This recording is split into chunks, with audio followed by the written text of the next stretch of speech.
All right, guys, welcome to the Onelife podcast. My guest today is Larry. Larry is a friend of mine for a good couple of years now. Mm-hmm. Thank you for being here, man. No problem. If you look at this man now compared to, 5 years ago? 5 years ago, yeah. He's a completely different guy. He has dropped 280 pounds by himself. No trainer. A little bit of guidance maybe here and there, but I would like to say he's done it himself. And just quickly, you see the new setup, we've got some prints behind us. I am a photographer. I actually have taken these pictures myself. They're a 24 by 48 inch. They're available for purchase. If you're interested, you want to find out more, leave it in the comment. I'll get back to you. All right, let's get into this. So I feel like a lot of people have dropped weight. And a lot of people, not necessarily how much you've done, but what I want to get into is more like the mindset of it, the limiting belief, the thing that got you there, the thing that kept you there, and then the thing was able to get you out of there and keep you out of there. Yeah. Do you know what I mean? Yeah. So someone who is quite overweight, obese, 74% of us are overweight or obese right now. Yeah. 74, 3/4 of the population. And it's getting worse every day. Yeah. So what do you kind of tell someone like that? How do you get into their head to get them to make change before it's diabetes, mild heart attack, stroke, cancer? Yeah, that's a really a tough question. The biggest thing is that they have to want to make the change, and so you kind of have to ask them questions of where they're at right now in their life, and they have to be at that point where the pain of staying where they're at or the potential danger is greater than the pain of change itself. That's the hardest bit, right? Yeah, and that applies to so many things in life. Yeah, pretty much everything, because we're creatures of habit. We like to get into a routine and pattern. Even people who say they don't, they really do, and to some degree, at least in a part of their life. And if that part of your life is your eating habits, the way you take care of your health or don't take care of it, your exercise and fitness habits, you're just going to stay in that rut. And so until that becomes more painful than it takes to change, you're not going to change. And even then, it might not be long term. It'll be short term things. So you kind of have to ask, because I've had people, since I've done it, they ask you all the time what they want to know, the magic secret, the pill, whatever the thing is. They want that little, what is that thing you did to do it? And at the end of the day, it's just your mindset has to change. And you have to realize there's no fix, there's no thing you're going to do and it'll fix everything, and then it's like, I have to change this and I'm going to have to change it for the rest of my life. Because it's only going to get, technically, when it comes to just as we age, it's not going to get any easier as it goes. That's the thing, right? Yeah. And I'm a big believer you're either putting on weight or you're losing weight. It's very hard to stay. The hardest thing to do is, I think, to maintain. Once you learn how to lose it, I can lose weight if I really want to. Yeah. And don't get me wrong, it's easier to put it on by far, especially for the type of person you are. Sure there are people who struggle with that, and I hate those people. No, just joking. Yeah, those greyhounds, right? Those people who just six pack the whole life. They struggle to put weight on. Yeah, but no.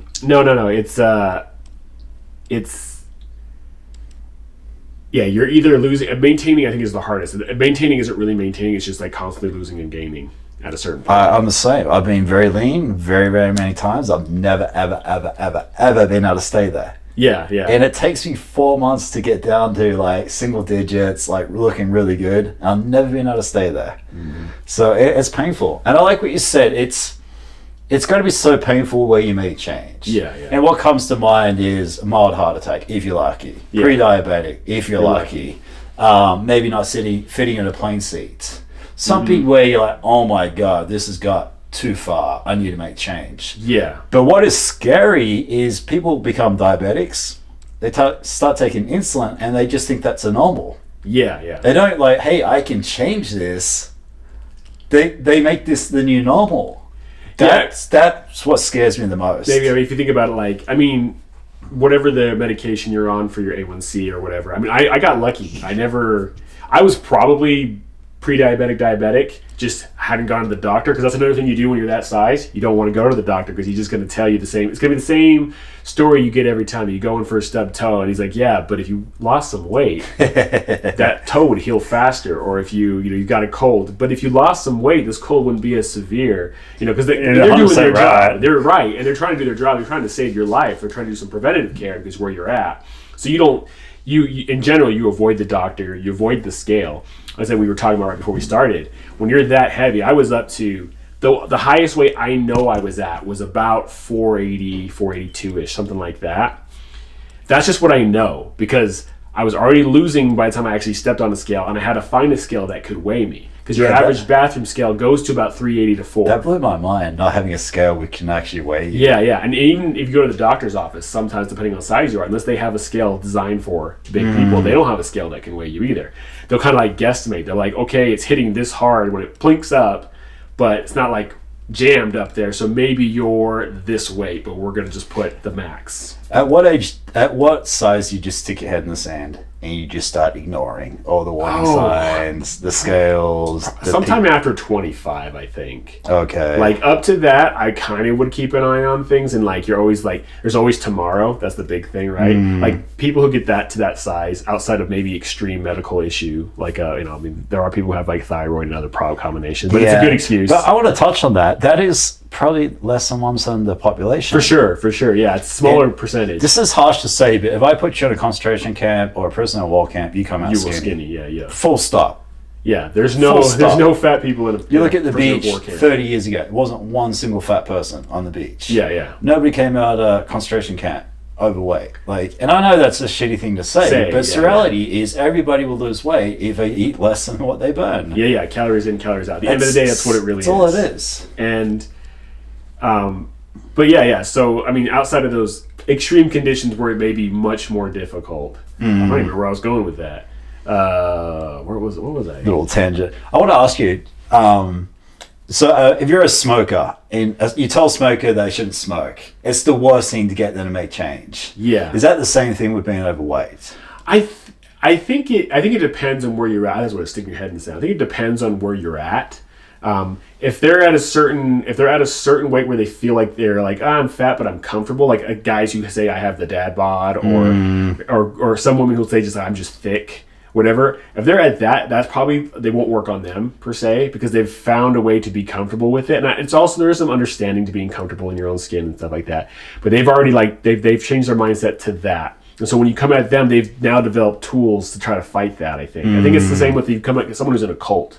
And you said like, hey, you're in a cult, they're going to instantly put walls up and not listen to you. You go to someone who smokes and enjoys smoking, you go to tell them to smoke, they're going to instantly put those defenses up. That's what I was thinking. Yeah, and so it's going to be harder. You have to almost get them to bring it up. And you mentioned the insecurity thing. It's like, I'm all for someone being happy on the inside, right? Yeah. So if you're overweight and you're happy and you're not insecure, like, that's amazing, because I know the buffest, the prettiest, the best shaped people, and they're super insecure.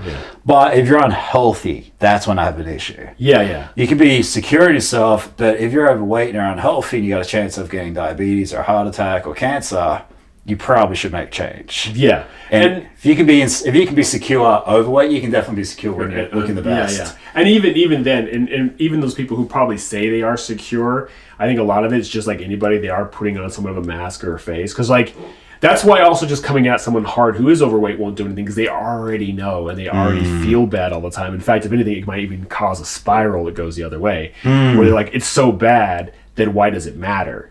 I think we said before, like, when did I put my head in the sand? It was definitely probably around 25, somewhere between 25 and 30 for sure. Maybe 26, 27, where it was just kind of like, I'm just going to ignore it and not worry about it. You'll say things that are not true. Like, if I die, I'll die happy because at least I'm enjoying what I have. But it's not true. But you just say that because you're trying to find something to cling to. I like the honesty. I appreciate the honesty, though, because I think that's what people need to hear. Yeah. It is those excuses. I'm a big believer your environment is dictates everything. Financially, relationships, like your role models, like obesity. How much was that an influence on you? I mean, like friends and family. Yeah. Like, a lot of people grow up in, you have different cultures, and my family culture revolved around food to a degree. The religious culture I grew up in revolved around food. There's always something coming up, and there's food associated with it. So there's that. And then there's like an idea of finding comfort in food.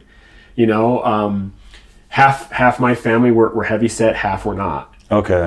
And there's probably a genetic component to that. There's just like the ones that were all heavy set all kind of also have the same kind of features to a degree. But there's also that nurture and nature side of things, right? There's the nurturing side where we learn to compensate with food, or we learn to turn to food, and it became the comfort, the whatever it is. I can go and get that instant dopamine rush for a moment. I feel good. I'll feel bad afterwards, but I can just go do it again later. Because you got no cap, right? I have a cap. I've always had a cap. Yeah. It could be one soda, or it could be like one cheat meal. If you don't have that cap, or one day off, but zero cap. I mean, you can do that all day long. Any fat person, and in particular, a certain type of fat person will not understand the idea of like going to the same fast food place twice in a row and hoping the shift has changed. They won't notice that it's me. See, for me, more than once in a week. And that's me now. I mean, not even once in a week, really. Yeah. And when I think about it, that was my parents. That was my parents set me up that way. It was my mom. Like, I'd watch TV for 20 minutes in the morning. I was kicked outside before school. Come home, watch TV half an hour after school. I was kicked outside. Yeah. I was playing video games. I was capped at an hour a day. Yeah. So all these little things set me up probably to succeed more than maybe like you had those tools. We did not eat out, but we were always somewhat nice neighborhood, but not great. Like it was a good little neighborhood surrounded by bad neighborhood. Both parents worked, so kind of like borderline latchkey. You come home and it's like we go outside, stuff like that. But it was like feed yourself whatever's in the house, and it wasn't like you're cooking good food. You're cooking quick, easy things, and so because of that, eating out became the treat. So then when you start becoming in charge of your own diet, you just want to eat out because that's the treat. So that feels good. That's interesting. So there's a little bit of that. So I think for some people, it's a combination of either having too much or having almost too little and being like food insecure. So then when they get to that point where food is readily available, they got that feast or famine mindset. Like you see a lot of people who like have parents of like the depression or something like that. And they have that idea like you have to clear the plate, and if it's there, I have to eat it because I might not have it tomorrow.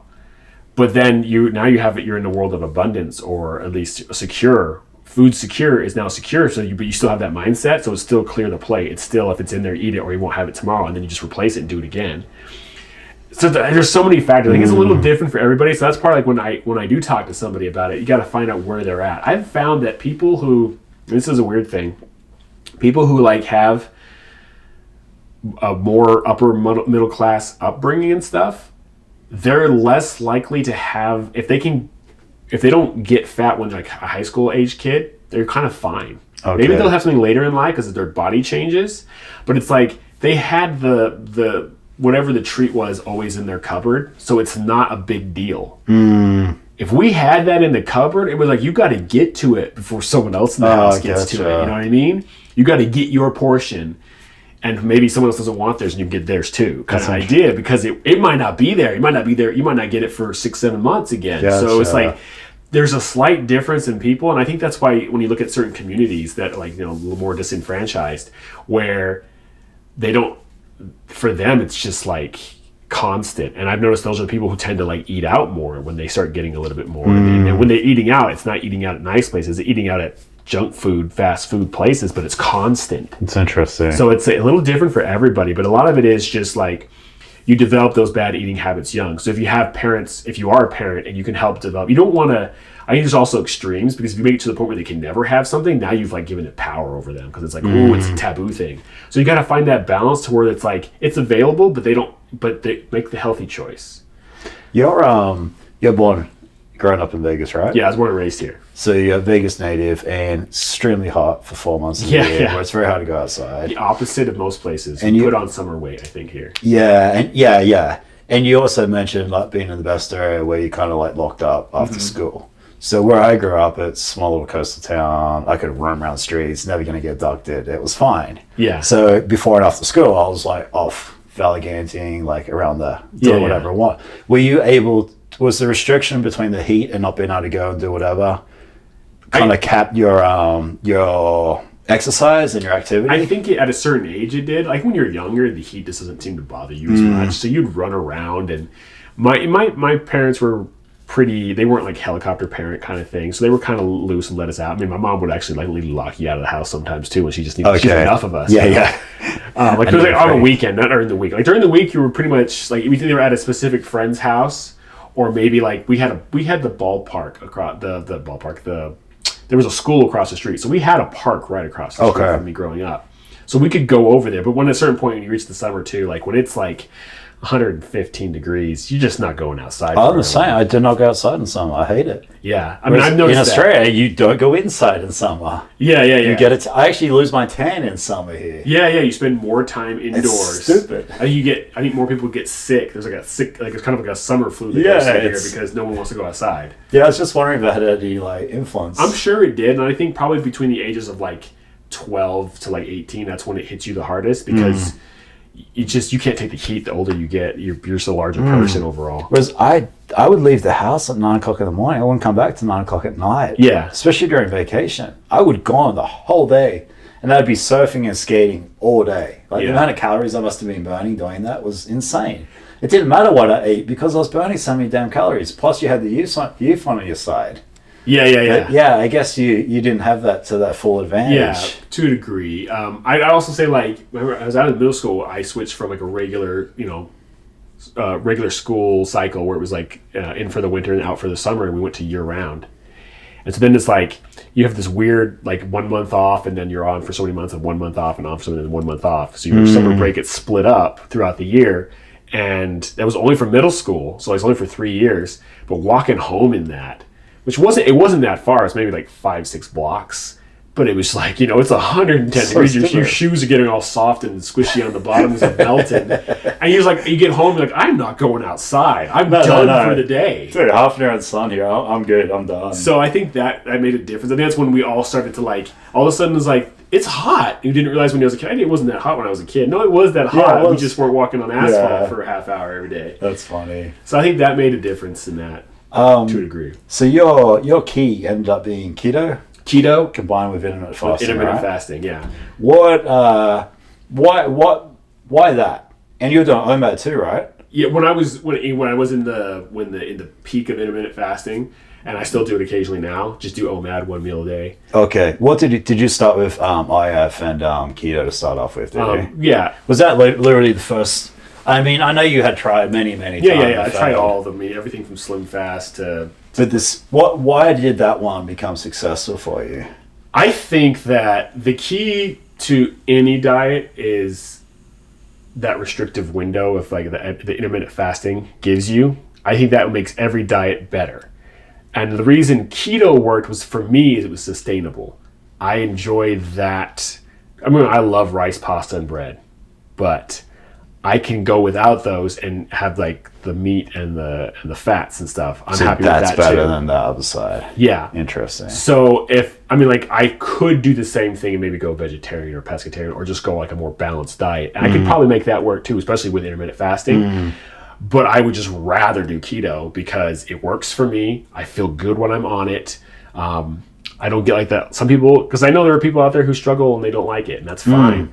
So like for me, I tell everybody, it's like pick the diet you think you can sustain that you like, and then just mix it with intermittent fasting, and it will work. But for me, keto worked the best, and I think that has a combination of age, just what my taste is, what I like, and then being a guy, because I found that makes a difference. That's interesting. Men do well on keto. Women can do it too, and some women do really well on it. But I think I've always noticed that women tend to struggle more, not with it working, with staying on it. Okay. I don't know why. That's what I found with people I've advised or people have asked me for help. I just made a video before you got here and I posted it. And it was about intermittent fasting. And what I was saying is when you do intermittent fasting, it allows you to make less decisions. Yeah. Because when you're dieting, it's all about decisions, right? So when I used to diet, it was between 6 up to 12 meals a day, which means I need to cook, clean, prep, shop, have food ready, take food with me everywhere I went. Yeah, and otherwise, make decisions on each one of those meals. Yeah, and if I didn't have that food, now I have the decision of, hey, it's lunchtime, I'm hungry, I'm supposed to eat, I don't have anything with me. It's very hard to make a good decision, so you make the bad one. Mm-hmm. But with the IF, it's like, I'm only going to make 2 good decisions a day. 2 decisions. You're making 1. Yeah. Like when you're on OMAD, when you're on OMAD, it's 1. You literally got to get one decision right. Meal, whatever it is. And then there's only so much you can eat in 1 or 2 meals. You're making less decisions. Yeah. I've done IF for 6 years now. It's the best thing I ever did. Mm-hmm. And now at 43, being able to stay leaner, easier without being a full-time job. Yeah. It becomes a full-time job, right? It sucks. Yeah. I found that another bonus for keto, I'm not trying to preach keto, but I still do it and I like it, is that you can also, when you talk about you can only eat so much, especially when it's a meal, you can only eat so much protein, fat, and then leafy green. There's just only so much that I can eat. You can eat a loaf of bread and keep going, I found. At least I can. I think a lot of people can. It's kind of like McDonald's and things, right? Yeah, it just you have goes a 1,000 right calorie through. burger and all of a sudden, like, you're hungry. Yeah, you're hungry 2 seconds later. So, like, when you're doing, like, if it's red meat, like a big old steak or a bunch of pork or some chicken, there's only so much of that you can eat, plus whatever healthy fat you chose to go with it, and then leafy greens, you can only eat so much of that before you're just done. It's 100% true. More satiating. Because when you're eating the right food, it satiates you. Yeah. It takes what it needs to do, does what it needs to do. But I know if I'm eating well and I eat out, I'm like, I just spent $10 and it went down for like a sub. Yeah. I'm like, I just ate 1,500 calories. I'm not full at all. I need at least another 1 or 2. This is not good for me. It didn't fill me up. It's expensive. I need 2 more of them. Yeah. Why didn't I just eat at home? It's that old joke about Chinese food where you're stuffed for about a half hour and then you're hungry again. Yeah, it's like nothing to it. There's no substance. There's no real food in it. Yeah. So I didn't ask you, what do you think the main causes of you putting weight on? Like if you were to sum up, would it be soda? Would it be cheese? Is it empty calories? Like, I mean, soda was a huge one. Do you think that's where a lot of people are going wrong? A lot of people, yeah. Anyone who's drinking their calories, which is what's so funny about something like Slim Fast, which is supposed to I mean, don't get me wrong, it probably can work for some people, but you're literally drinking calories, and when you drink calories, it don't fill you up. There's no fiber, right? Yeah. And there's nothing to hold it, like you're not really, how much are you digesting, you know what I mean? Like, so it just feels like anything that does that, and soda's even worse than that because it's like drinking water in a way, but it's sweet and your body starts to crave it and you want it all the time. And if you're drinking just regular soda, I don't even know how much I was drinking. How many calories I was getting from soda alone was probably horrible. I had a job where I had it free. Oh, did you really? That made it worse, and that was right around 25. That's interesting. So I mean, I was super active. It was a very physical and labor intensive job. But then I built a habit of drinking so much soda. It was like you get a headache if you don't have it, kind of thing, So it's like an addiction. Yeah, essentially. And the thing is, too, soda doesn't quench your thirst. No. It actually makes you more thirsty. Yeah, you'll drink a whole double gulp and fill it up again. That's a certain point. Crazy, right? So I think a can of Coke has 300 calories in it, and about 40 teaspoons of sugar. It's something ridiculous in one can of Coke. Yeah. It's anywhere from it might be like 180 or 210 or something like that, depending on the size of the can. Or depending on what you drink. I'm a Dr. Pepper person, so it was just Dr. Pepper constantly. And I grew up, and my family did that too. Like that was a big thing. Like my uncle came to the house. We went to the 7-Eleven and got a big gulp. Were you allowed soda as a kid? Not. We didn't have it in the house per se, but it was a treat. Okay. And so it was Uncle so-and-so's coming over, we're going to the corner store, or I'm walking to the corner store to get, so instead of going to get a pack of cigarettes, it was a couple of big gulps or something like that.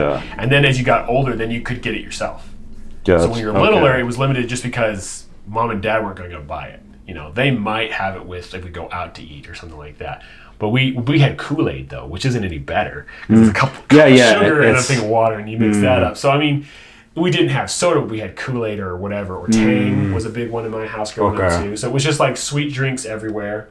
Grandma and grandpa, uncles and aunts, when they came over, we were going to get soda. We'd go out to eat, we're going to get soda. Then when you're in charge of your own thing, it's like, well, I love soda, so I'm going to keep getting soda. And then I was like, I hate diet, it tastes funny, so I'm going to get regular soda. And then you keep getting bigger and bigger, and you're just drinking. Most of my calories probably were drinking, but that doesn't fill you up. So then you eat. So even if you're doing 2,000 calories with a meal, but I'm also doing 2,000 calories in soda. Yeah. So it's 4,000 calories a day. You're going to put weight on unless you're a freaking, Usain Bolt Michael Phelps or something, like right? that. Yeah, burning 6,000 a day. Yeah, okay. So you would highly suggest stop drinking calories. Oh yeah, the first thing I would tell anybody, just stop drinking soda.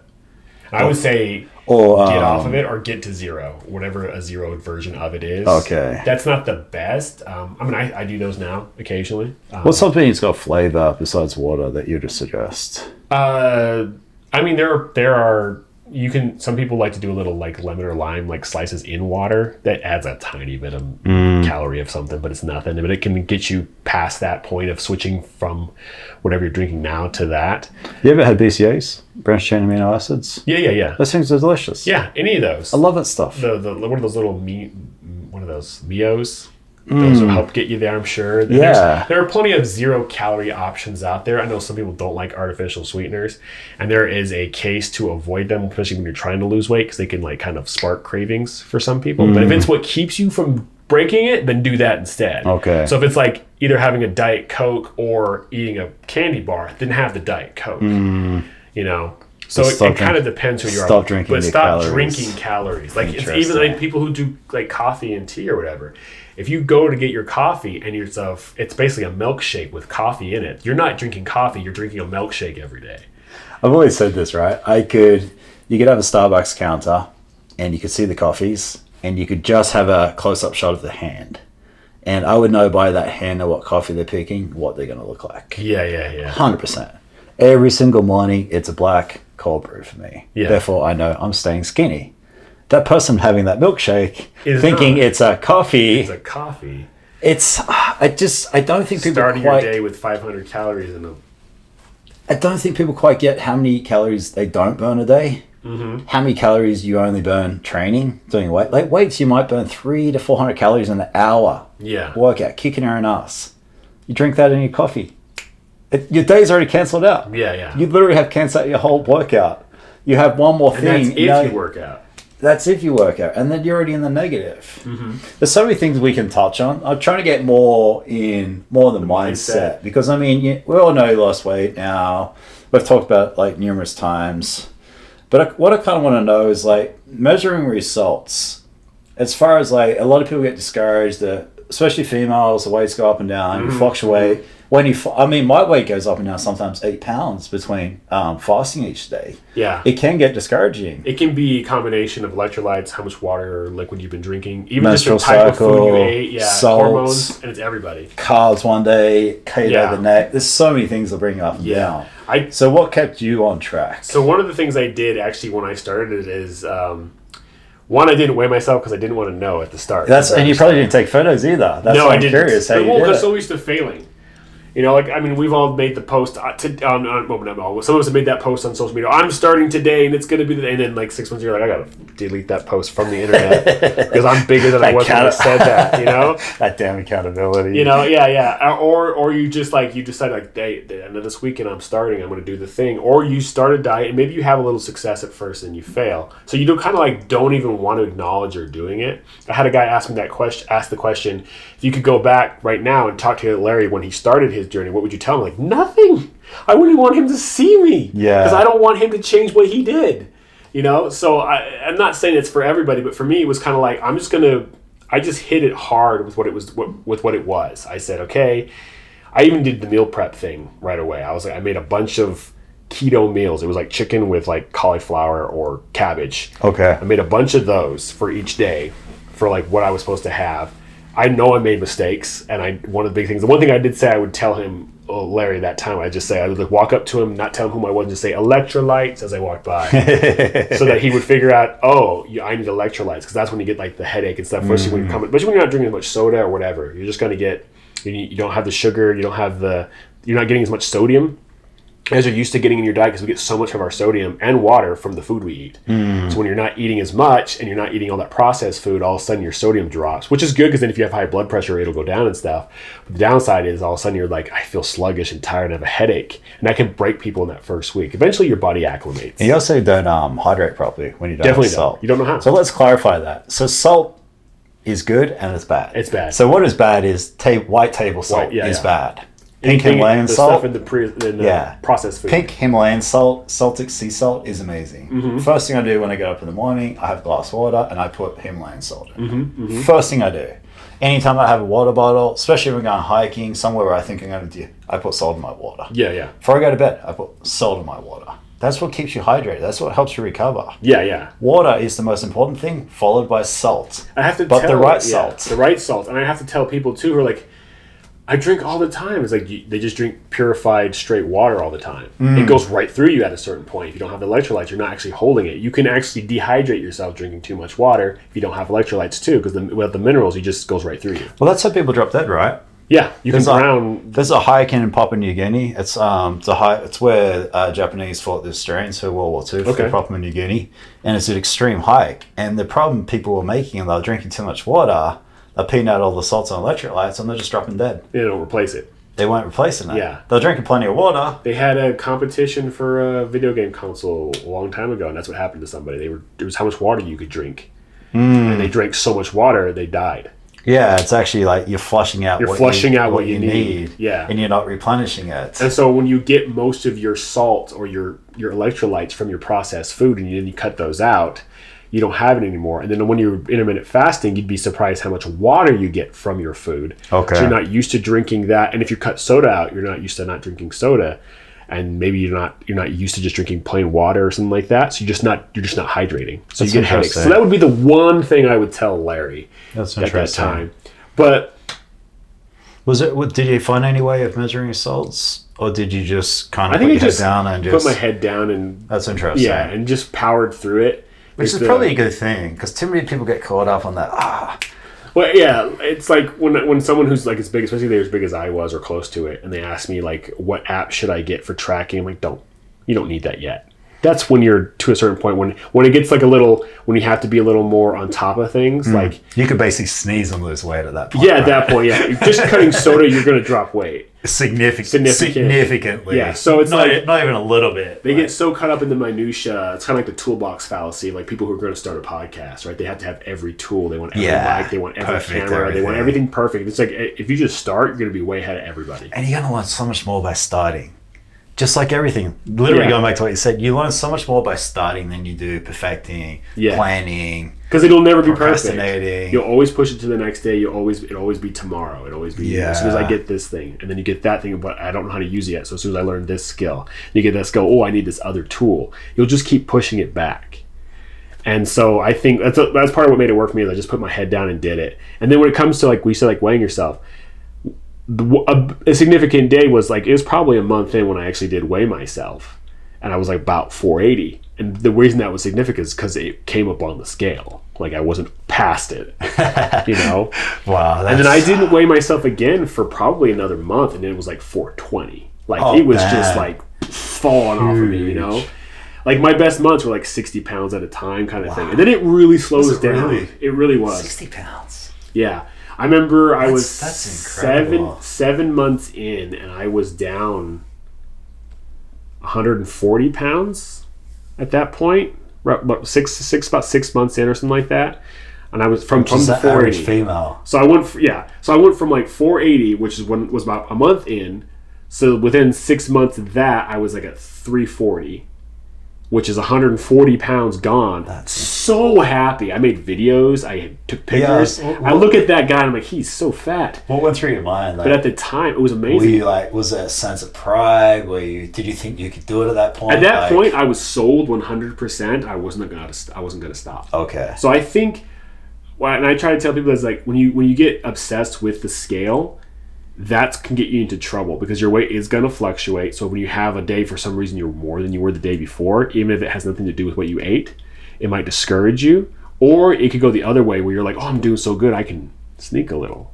You know? I've been there actually. Yeah. I'm actually there. I've kept on track, but I'm there now. I'm like, hey, I'm doing so well. Like I could probably have a cheat meal. I'm like, no, I'm not going to do it. Not going to do it, yeah. And it's hard. It's hard to keep yourself on focus. So... that for me it was like I really started spacing out. I didn't really start. I mean, at a certain point, I kind of got obsessed with the scale, and I had to like limit myself to once a week because I was having so much success. The results were so good. I would always want to check and see where I'm at now. And so I was like, okay, I got to limit it because I would see those fluctuating days, and they were like, but I did so good. Why did it go up? And you get caught up in your head, and that can mess you up too. So it's really about it's all about discipline. Really, at the end of the day, it's discipline not to use the scale too much, discipline to push your fast a little further, discipline not to cheat. You know, changing your mindset and like embracing when things suck to know that hey, but this is good because it sucks today, but tomorrow I'm gonna be glad I did it. Would you say habits kept you disciplined? Did you set any certain habits? Yeah, essentially, yeah. What were the habits that you set? One of the big ones was well, making it a tight schedule, like picking a certain time of day. This is when I can eat. Okay. And developing what time was it. That? For me, it was when I'm doing 16-8, it's noon to 8. Okay. So I don't eat till noon. Yeah. And then when I'm doing OMAD, it's basically anytime between 5 and 7, I was going to eat my meal. Just touching on 16-8, that's what I would recommend. For everybody. And would you recommend the same? Yeah. Basically just skipping breakfast and not eating till lunch. Yeah. And it's more than skipping breakfast, because for a lot of people, skipping breakfast, I didn't have breakfast. No, it's literally saying, I do not eat until noon. Yeah. And it's also, it kind of letting people know that this is the decision I have made to do. Because some people will say, well, I don't eat breakfast. But then if you followed around that day, like, yeah, you didn't eat a breakfast, but at like 9:30 you had this thing and you had your coffee with all the stuff in it, and at 11:30 you had this thing. It's like, so you had like 1,200 calories before lunch. So did you really not eat breakfast, or you just didn't have a breakfast? That's like interesting. A meal sitting at the table. And then on the back end, it's like 8 p.m. That's the cutoff. It's done. So there's no more snacking. There's no grabbing that orange. There's no grabbing grazing. That There's chocolate bar. Yeah, the grazing. It's 8 till 12. Yeah. That's what I started with IF, and that's what worked for me. Yeah, and that's basically what I do now. Yeah. I may adjust the time an hour this way or hour that way based on what I have to do. Like if I'm like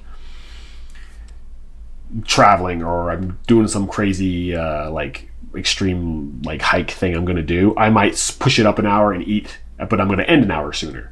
So that's like the rare exception to those rules.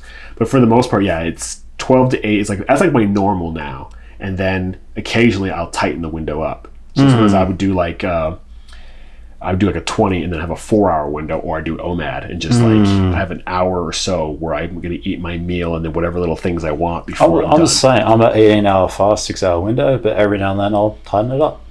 And it's not because I have to or I want to. It's just the way I feel at the time. Yeah. But you're in control. Yeah. Once you get to a certain point, you have you have the tools. You're able to just use it when you want. Yeah. One of the things I learned is like I got really good at either losing weight. Like I can lose the weight. I know I have the tools. I know what to do. I know how to change my mind to turn that back on. And then if I'm not losing, I can put weight on, which is not hard, but it's not a good thing per se. But I can do that. Yeah. The hardest thing after was once I hit the low. And I was like happy. I didn't want to stay there because I actually wanted to bulk up a little bit afterwards. I wanted to get below 200 and then come up between 210 and 220 and build some muscle mass. That's where I struggled because I learned how to do that and how to lose. I didn't know how to necessarily maintain or how to build muscle mass, which is a whole different so then thing. It became, and then the world shut down and COVID and all that stuff. So it just became me kind of trying to maintain, and that is where I got I kind of ended up in the more average person struggles, where it's the 10 to 15 pound struggle or 20 pound struggle, which must be nice. It's nice to be there, but at the same time, it's like, oh, this is what everyone else talks about, is that losing that 15 they have a hard time losing. Yeah. You know, and then it's like, can I lose it without losing muscle mass? Can I lose it without going super extreme like I had to do when I was really big? I mean, to a degree. So then it's just about, okay, learning to maintain for like, you know, because in about a year and a half, I lost all the weight. Which is insane. Yeah, and so then my 5 year is this September would be when I started. It would be 5 years this September. So I basically then maintained for roughly 3.5 years almost. What do you think the time period of been maintaining where you know you've got it forever is? I don't know. So many people rebound hard. And I have had a ever so slight, I won't even call it a rebound, it's just more like a fluctuation up. It's just been a human being. Yeah, I mean, we all do it, right? Yeah, so at what point did you like, hey, I've got this down? This is really my don't. lifestyle now. Yeah, I think I actually think I am there. Because it's also like, I was talking with someone else earlier, right, and we talk about, we'll use words like cheat days or whatever, and he says, I don't like to call it that, I like to call them planned deviations, where you have them prepared, you're ready for them. And that's kind of like where I am now. I can look ahead at my schedule and say, this is a day that is, and there's an event, or it's my birthday or whatever. I want to have something that I normally wouldn't have. So I'm going to plan it into my diet and schedule and everything, so that when I do that thing, maybe I have a swing of weight for a few pounds for a few days, and it goes back to where it's supposed to be. You could also like embrace the day, enjoy the day. Yeah. Not be worried about it. I'm not worried about it. There's nothing worse than eating bad food and like just hating on yourself. Well, then I think that's what also when you run into people who are in this part of losing the weight, when they have those days and then they feel bad, that can spiral. I've messed this up. All the work I put in has been ruined. It doesn't matter. I'm never going to lose weight, blah, blah, blah. And then by the end of that little spiral in their mind, they find themselves at Wendy's or whatever with a couple bacon. And one thing I can touch on that is if you screw up one day, one meal, it is what it is. The next day, back up. You start like as if nothing happened. Like nothing happened. Yeah. And guess what? What you'll find is actually doesn't do jack. It doesn't do much. It doesn't really affect anything.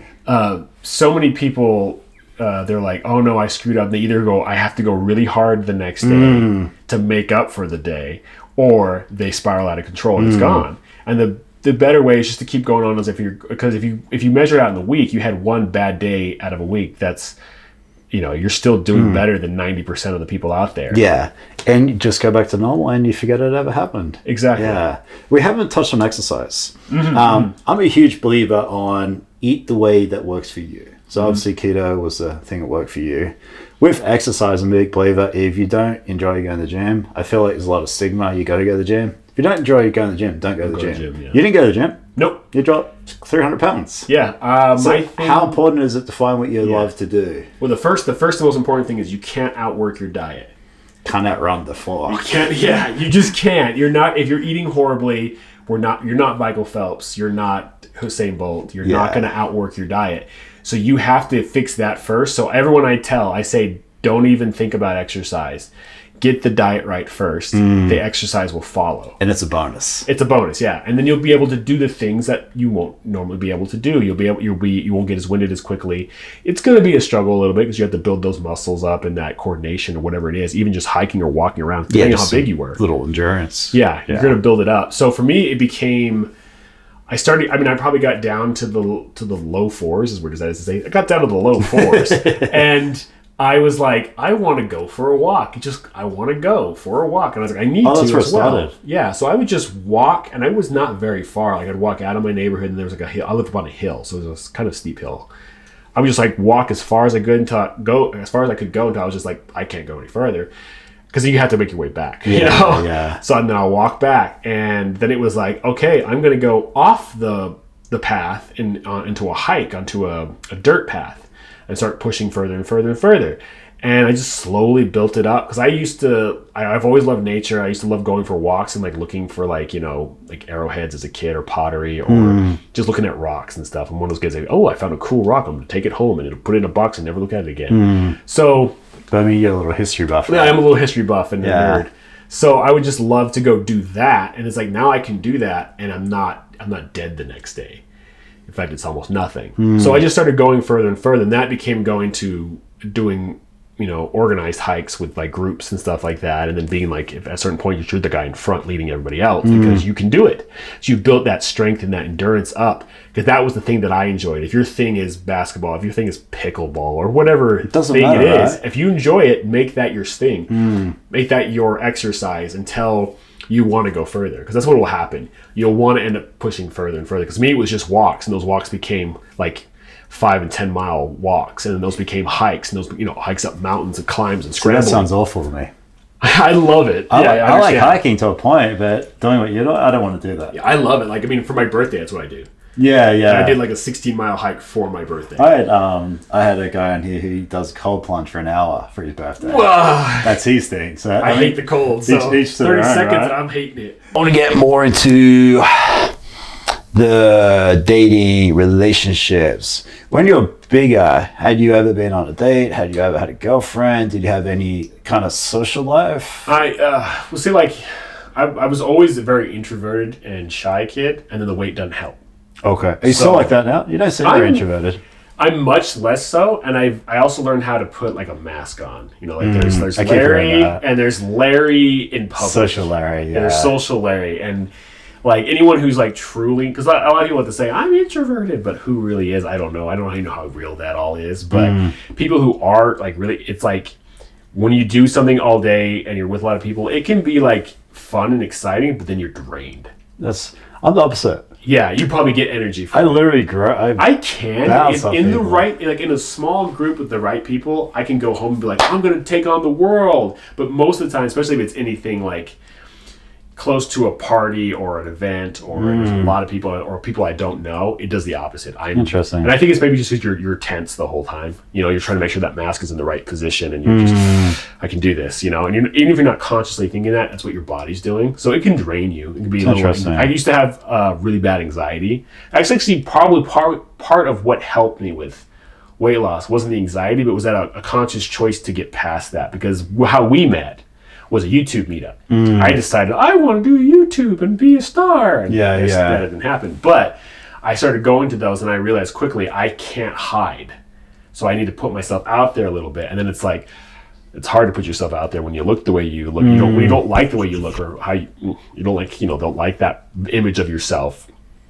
So then it's like, you're putting on this mask and you're trying to socialize and be out there with people. And then it's like, well, the right thing came along, which was intermittent fasting and keto, a conversation. You were there, Dan was there, and just the right things. And that's why, like, when you asked at the very beginning, was like, what is that thing, or like, where does the mindset have to be? It's like you have to be in a position where you're ready to change, and the pain of being what you are now is greater than the pain of change. So that was one of the things I decided, not even necessarily consciously, but I was like, I don't want to be introverted. I don't want to be alone. I don't want to be by myself all the time. Did you feel alone? Like, for sure. Okay. And you pretend like you're not, though. You fake it. I mean, I probably used to make a lot of suicide jokes. I don't think I was actually suicidal, but you are probably a little bit because you are depressed. So you make those jokes like, oh, I'm going to hang myself in the closet or something. Gotcha. Did you realize you were depressed?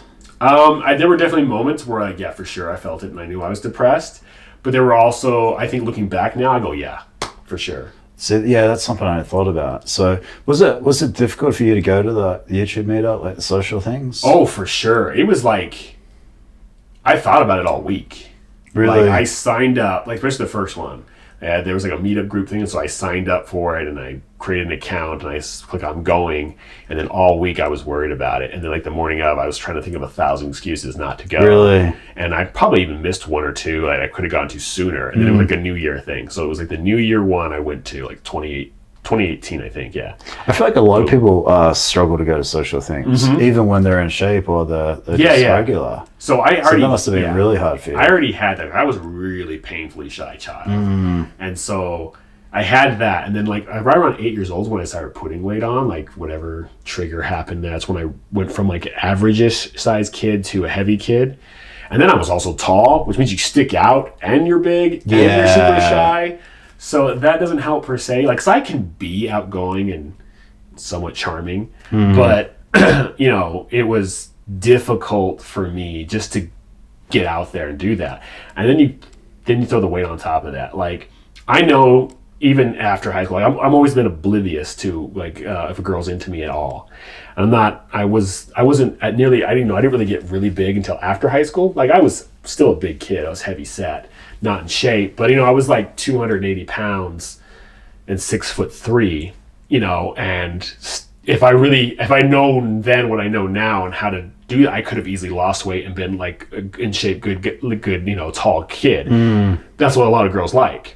But I was oblivious to that whole world, and I would never find out a girl liked me until like months later. And it was like already too late. They'd moved on or whatever, because I was just in my own world, blocking everything off. Yeah, as you would be. There's a movie, it's an anime, it won a bunch of awards called The Silent Voice, and there's a character in that movie, and when he walks around, he has super anxiety, and he just sees X's over everybody's faces, and he looks at the ground. So that was me for 10-15 years. That's interesting. Blinders on, looking down at the ground. I didn't like to make eye contact. I still struggle with it when I meet people for the first time.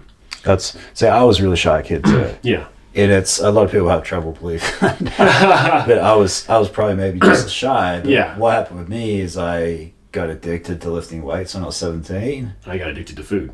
Yeah, and we went, and I started lifting. I started getting more muscle, and I started gaining attention. And it just escalated, and the better shape I got, the more attention I got, the more confidence I grew. Started doing martial arts on top of that. So I started weights, and then within that same year, I started doing martial arts. I had long, surfy hair. I cut my hair, finished high school, and all of a sudden, started getting attention. Yeah. And then I worked for myself at the age of 21. That was the biggest thing. Mm-hmm. That was huge for me. I was a personal trainer at a gym, paying $200 a week to rent to work at the gym. I had to walk up to strangers and make conversation and learn how to sell. Yeah. And that is what, between martial arts, getting in better shape, that is what changed me.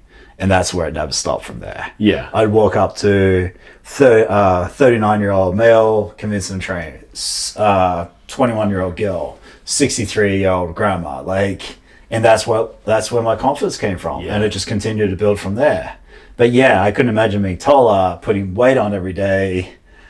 I was just like, I literally went the opposite path, right? Yeah, You were getting in worse shape, I was getting in better shape. I was working for myself. You were probably at home or in a sheltered environment, safe sheltered environment. Yeah, it created a place where I felt safe, but I cut off everything else for the most part. I had a core group of friends and acquaintances that I would do things with, but they were it.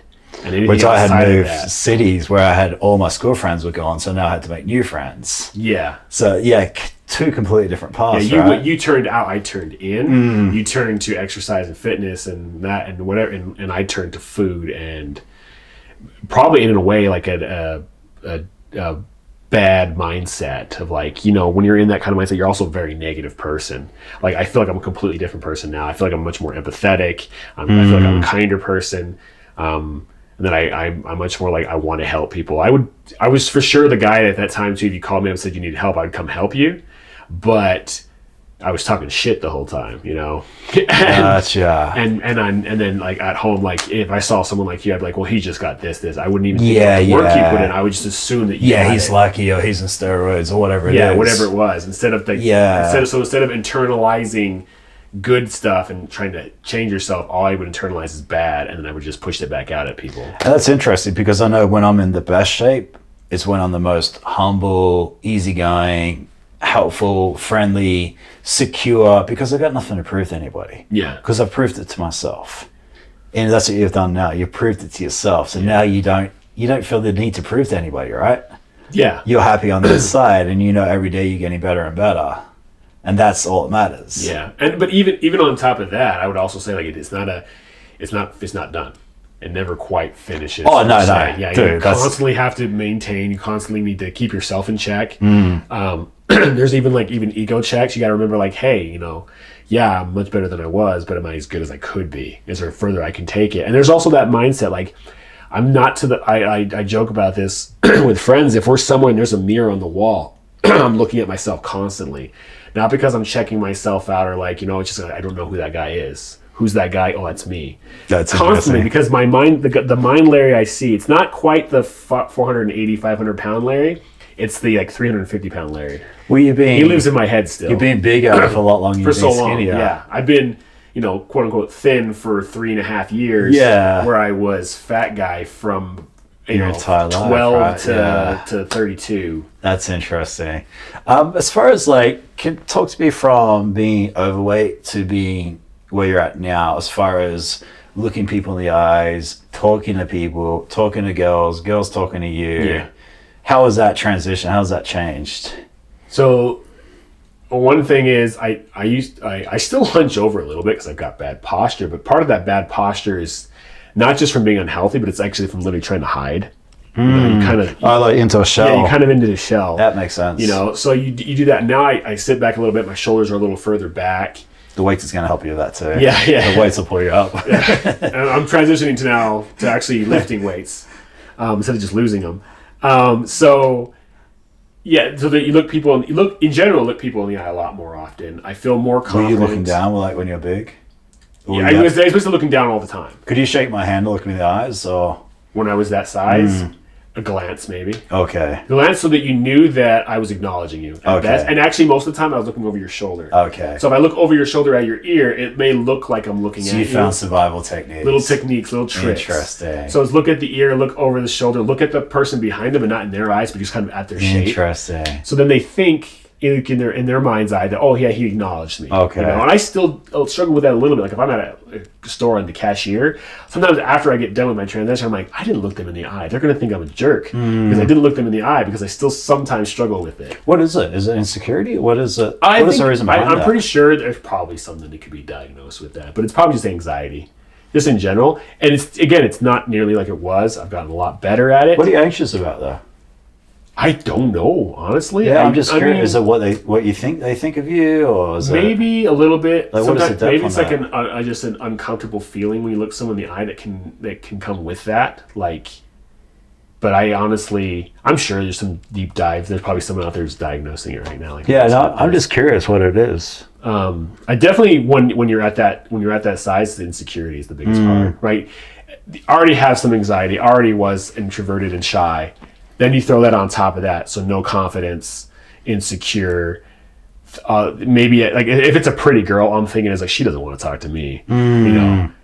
And so there's that combination of things, and so then you put that all together, and it's just like, I'm not going to look you in the eye unless I absolutely have to. Okay. So, what about the dating? How's that changed? So dating. What was there any dating? So I went on a couple dates in high school. But again, super shy. And here's one thing: like when you're a heavier set guy, the girls that are more often going to come to you to like kind of let you know that hey, they kind of like you or whatever. They tended to be the heavier set girls, probably because they have they feel a little more confident around you because they have a better chance with you because hey, we're kind of in the same, we're on the same level, and that's just the honest truth. Yeah, yeah. And so those weren't the girls that I was interested in. I just never was. And so then, like, the ones that are interested in me, I'm not necessarily interested in. The ones I'm interested in, I assume maybe there was a chance, but I just assume there's no chance. That they're out of your league. They're just out of my league. I don't have a chance. I don't want to put myself out there. Yeah. Maybe a couple of times I know I probably did. Like, I tested the waters. It didn't work out, so that shut it down. Yeah. I was just like, I'm not going to do that again. And it probably shut it below. That hurt. I mean, like, it hurts. Oh, it hurts anybody, right? Yeah, it hurts everybody. But then you're like, on check. I'm already in my own shell, insecure all the time. So it hurt. You know, I'm like a raw wound, so it hurt even more to me, at least in my mind. So I didn't build up those calluses to that. I didn't build up that resistance to rejection at all. I just avoided it.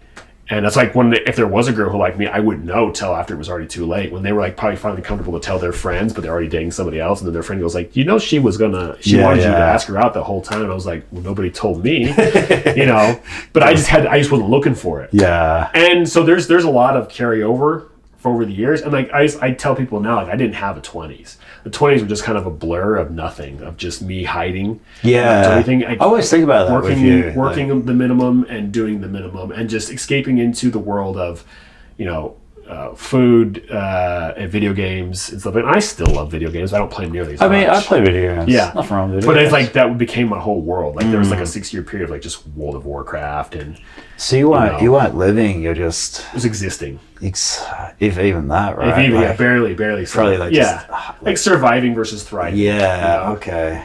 And then are you dating now? How's the dating going now? Yeah. And how's the mindset with the dating? So one of the big ones was like, everyone does the online dating thing. When you're that size and you make your profile, you don't even want to put your picture on there, but you got to put your picture on there. And you kind of get relegated because those algorithms work. They sort you out and you get put in this category. You're down in the 5 down category, and there's some lovely girls down in that category, but they weren't the ones I was necessarily interested in. And so usually it was just kind of like, and even then, it doesn't mean they're interested in me either. So you're not getting the pics, you're not getting swiped right on. You're the ones you're seeing, you don't necessarily, unless you're just one of the people who just swipes right constantly. If you're actually using any kind of discernment or judgment of what you want, what you're looking for, you're not necessarily swiping right either. So you're not really getting anything in that, and you're not putting yourself out there. I'm already not going to things with I wouldn't go hang out with a bunch of dudes per se unless it was a close friend, let alone if there's going to be girls there. Yeah. So there was just really from about 20 to till recently, there was basically nothing. So it's a big part of it is your social. Because I had a friend, and he was a good-looking guy, and he went to the gym with me, and he was a baker, and he would work from 11 a.m. to the morning. Yeah. And the rest of the day, he's just like, he wasn't social. Where I was working at a gym, thousands of people, or I was working at nightclubs, I was working social. Yeah. So I was always meeting girls, always making new friends, always like new connections. So not being in a certain environment dictates a lot too. Yeah. Like just literally not crossing paths with people makes it even harder. Yeah. And the job I was working through a lot of those years they were a few retail jobs, which forces you to be out there. Yeah. But you kind of find your comfort, and me, it was the back of the store. Or like I had another job, it was like, installing shelves for a cigarette company. So yeah. I'm not hanging out. That was the one I got the free drinks with because we were constantly in convenience stores, and so they would just give us free drinks. So doing a job like that, I'm just hanging out with maybe other dudes, because we're lifting heavy stuff all day and up in attics and things like that. So yeah, I'm not meeting girls at work. I'm not, and I don't have a social life, and that talks when I talked about before about how I'm more empathetic these days too. Like there's a real danger, and it's a real problem we have in the world today, like that kind of that manosphere, borderline red pill incel world. There are so many guys, like I can say that I never went that way all the way because I realized it was me and not women, but I know people and I see people, and I've seen it, whether it's with people I actually know or just online in general. They turn that hate or discomfort they have in themselves and they turn it to the opposite sex, or to men who are successful, and you see the Chads and the Stacys, and they hate them, and they just see this world becomes this kind of black and white of either you either are or you're not, either have or have not, and they see themselves as have nots, and the world's not fair, and that can make them even more insular and more cut off from the world. I never quite went that route, but I was on that edge for a long time. Most people are like that, especially when it comes to success. And if someone's got money, he's a drug dealer, he inherited it, he didn't work for it. He didn't work for it. No one ever thinks maybe this guy tried 5 businesses and failed, but didn't continue to give up. Yeah. Maybe he read 1,000 books. And what I find, the more successful the person, the friendlier they are, and the more helpful they are. Yeah. I was at a coffee shop, dude, and this guy pulls up in this beautiful car. First thing I did is like, hey, dude, love your car. What do you do for a living? He's like, oh, we can have a coffee and I'll teach you about it. That's the difference, right? Yeah. Or it could be like, oh, this guy is like, his parents are rich and he's a trust fund baby. Even if they are a trust fund baby, does that necessarily mean they're a bad person? No. And how many of them lose it all, and then how many are able to continue to build that generational wealth or whatever? And touching on that too, when I first went to the gym, there was a guy we nicknamed Truck. Big, obviously roided up guy, massive bodybuilder. First thing I did, walked up, asked him, what do I do? Yeah. I could have like dissed him, I could have talked about him. I learned from him. Yeah. And he became a mentor, right? Yeah. It's like 2 different ways to approach things. And when you have that victim mentality, you stay a victim. Yeah. I mean, there's nothing wrong with acknowledging when something bad has happened or when someone is doing whatever is horrible, but at the same time, if they're not doing anything horrible, you just assume everybody who has something stole it from everybody else, and everyone who has nothing is a victim, or you're the victim. Yeah, this big bodybuilder who worked for it, successful person who worked for it, and I learned from either one of them just by asking. So I mean, like the big trap for me when I was just like, it's my genetics, right? That's what fat people like to do. Being a fat guy, I'd still consider myself a fat guy, is that it's genetics, and even if it is partially genetics, that's not the end all. That's not the end of it. What did they say? Make your environment a product of you, rather than you the environment of your product. A product of your environment. That's how it goes. Yeah, like change your environment. Do be as active as possible to make the change, rather than just letting it all happen to you. And also become the person that you want to be to attract the people in your life, right? And I would say this, like I've said this before, when we met for the first time and had some interactions here and there, and it was probably almost a year, so it was like 9 months into like having met you. We actually had a couple real conversations, and then you were doing the Keto and IF at the time. You brought it up. Our common friend Dan was doing it. He had success on it. And you basically said, hey, if you want help, you need whatever, just let me know. I'll tell you what you need to know or give you advice. And your one caveat was, just don't waste my time. I was like, I'll prove him wrong. I'm not wasting his time. But part of that was like, dude, I want to look like that dude. And I'm still working towards it. But it's like, I appreciate that. If I can look like that guy, maybe I can start fixing all those other things. And that's the other side of it, right? It's one less thing you have to fix, right? Like there's that joke from Forrest Gump's, like when he gets all the money, he's like, well, that's one less thing I have to worry about now. Now I can work on those other things. Yeah. So for now, I was like, okay, I know how to handle the weight. I have the tools. I have the mindset. I have the ability to lose weight and control it and understand what I need to do and how to maintain. Now I can move on to, now social life. Little stepping stones, right? Stepping stones, small steps. Like you can't overwhelm yourself. We have this problem, especially in modern society, of wanting instant fixes. So if I go at it hard, hit it intense, and go boom right now, I will solve all the problem and get it done. And then you do that for a week and nothing changes, and you're like, you give up. Or we do too many things at once and fail at all of them. Yeah, fail at all of them, or overwhelm yourself. And I don't know if you know about me. I do one thing at a time. One thing at a time. So it might be cold plunges. Okay, I'm going to do a cold plunge every single day until it becomes a habit, which becomes discipline, where I know for the fact for the rest of my life, I'm going to do cold this. plunges, yeah. Then I'll add to it. Yeah. I'm not going to do 2 things, 3 things at once. Essentially, that's what I did. And that's how I build up. That's how I've got so many good habits on a daily basis. I didn't do it all at once. It took years to do this crap. Yeah. And I would say, that's essentially what I did with keto. It became my life, keto IF.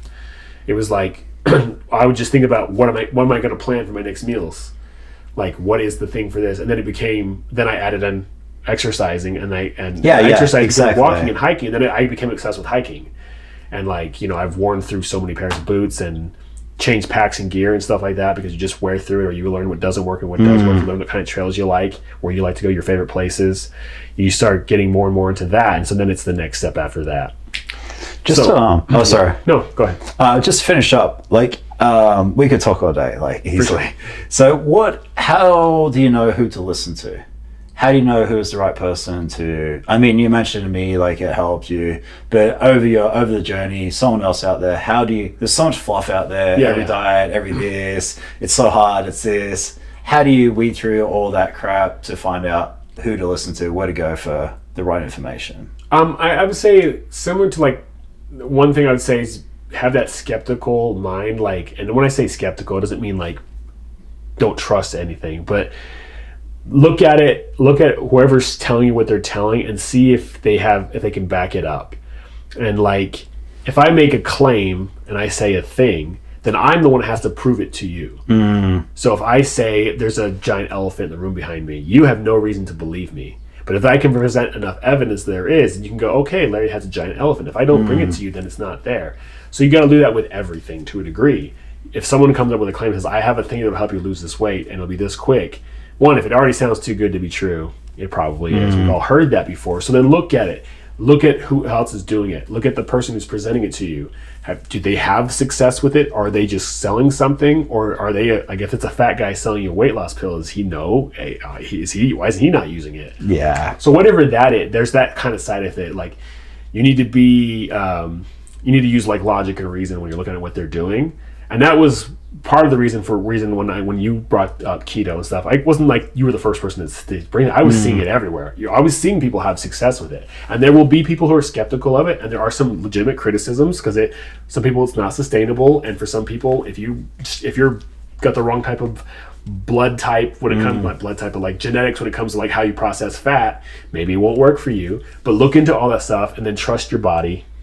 Maybe not at first because your body's going to lie to you, but at a certain point, if you're not feeling good, even if you're losing weight, something's wrong. You need to adjust it. But I think the biggest thing when it comes, you got to look at people and see their success. Are they actually having success with it? Are they actually doing it? It's like when you meet those people who are selling you multi-level marketing. That's what came to my mind. Network marketers are broke. They're the worst. They're trying to teach you how they're to all trying to read. This thing's going to help make you millions of dollars. And it's like, how much are you making? I'm not making it. I'm like, why the hell are you preaching at me? Exactly. The only one who's doing it is the guy at the very top. Yeah. And he's not even the one first selling. thing came to my mind. So... yeah, don't go to a fat personal trainer. Don't go to a broke financial planner. Yeah, if your realtor shows up and he's got a hoopty, you're like, is this guy a good realtor? Yeah. I don't know if I trust this guy. Maybe he's great and that's why he makes money, but do some research. Yeah. Look into it. And I did a lot of research. I can't even remember half of them. There's something Patrick, what's her name? Found My Fitness. Rhonda Patrick. Dr. Rhonda Patrick. Yeah, Dr. Rhonda, yeah. Like, I looked at her stuff and I can't remember his name. Jason Chung. Yeah, the Canadian doctor. Yeah. There's so many of them. You look at what they're doing. You look at what they're selling, what they're saying, what they're putting up. If there's a paper, find the paper, read it. If you do that kind of stuff, again, I hate critically think. I hate telling people do your own research because people who are like into conspiracy theories will say that too. Yeah, it's doing the research, but looking at the right research and seeing it, and then testing it for yourself. If it works, then stick to it. And if you find success, then you just got to keep pushing forward on that, and then learn how to. When you get to a certain point, you'll learn how to trust what your body's telling you. Because at first, your body's just going to want.